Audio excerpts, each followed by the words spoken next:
ایا مادر لبت پرخنده باشد، گل رویت مهی تابنده باشد. برای فرزندها زحمت کشیدی و پایت سر نهند ارزنده باشد. مادر کسی به همت باشد، دیدار شریفی او غنیمت باشد.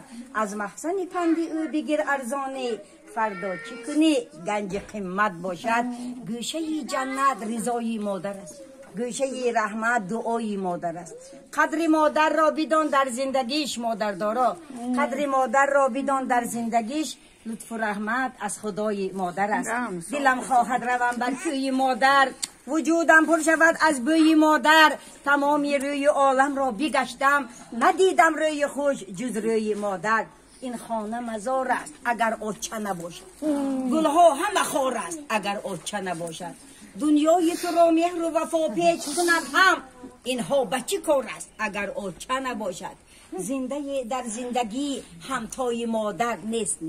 زینه در زینه ها همپای مادر نیست. کل خویش و اقربا خوبند محبوبند، لیکن هیچ یک ارزندوار جای مادر نیست. صد دایه مهربان مادر نشود، هیچ مهر به مهر او برابر نشود. نه خاله و نه عمه و نه ینگه ما، یک ذره خاک پای مادر نشود. آبروی اهل دین از خاک پای مادر است. هرچی دارن این جماعت از دعای مادر است. آنچه در وصف بهشت فرمود قرآن کریم، صاحب قرآن بگفتا زیر پای مادر است. از همه روزی بدی ما این بود به مادری. شخصی مادردار شاهی 7 کشور بوده است.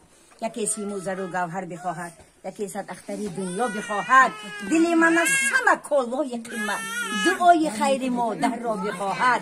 صد جان و دل فدای یک مدعای مادر، فتح و کشایش آرد دست دعای مادر.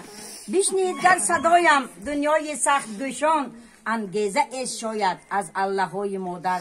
از ثروت و ز شهرت گر بر فلک کشیم سر، تعظیم میکنیم باز در زیر پای مادر. مادران عزیز، خورشید سپر بسا جهانگیر شوید، 100 ساله شوید بعد از آن پیر شوید.